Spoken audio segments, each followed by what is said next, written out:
Halo semuanya, selamat datang di Logicara. Bersama aku, Yuyun. Kali ini kita akan membahas tentang konsep penting dalam OOP, yaitu polymorphism dan duck typing di Python. Nah, kedua konsep ini membuat kode kita menjadi lebih fleksibel dan mudah untuk diperluas.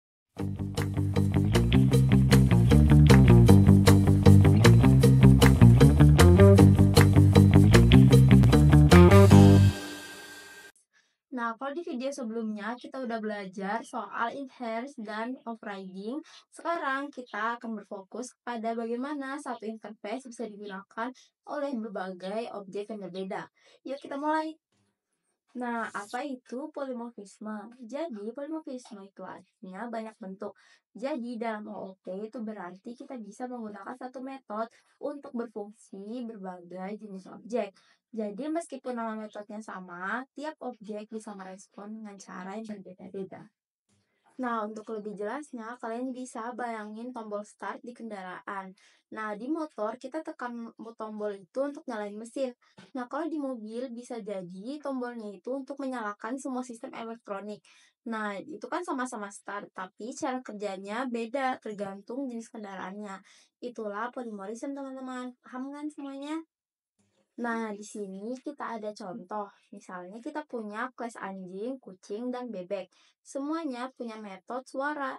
Anjing akan bark, kucing akan meong, dan bebek akan berkuek.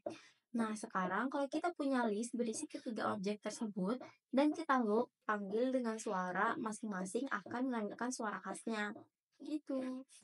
Nah, ini kode nyata dari konsep polimorfisme yang tadi kita punya. Jadi, sini ada tiga kelas dan semuanya punya metode suara.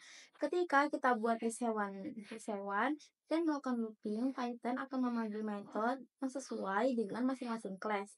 Tidak perlu if else atau check tipe, karena polimorfisme itu bekerja secara otomatis. Nah, sekarang duck typing.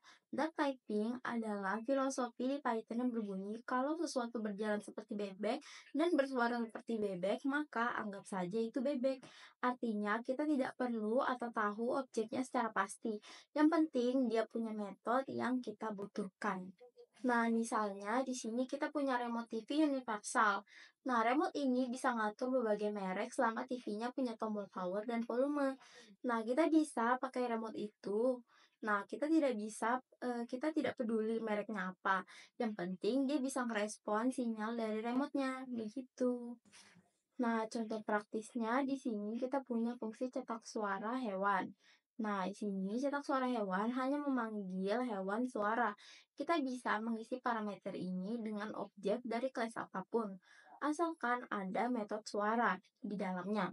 Nah, tidak perlu mewarisi kelas yang sama, cukup punya metode yang diminta saja.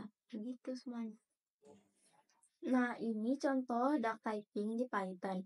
Fungsi cetak suara tidak tahu objek yang dikirim berdasarkan dari kelas apa. Tapi selama punya metode suara, Python akan menjalankannya.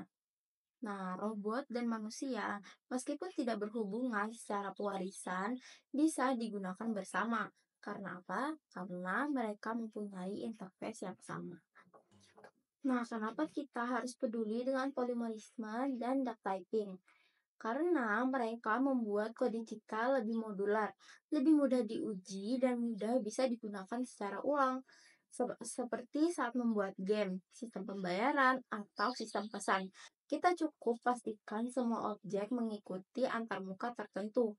Lalu kita tinggal pakai metodenya, tanpa khawatir kelas mana objek itu berasal. Gitu.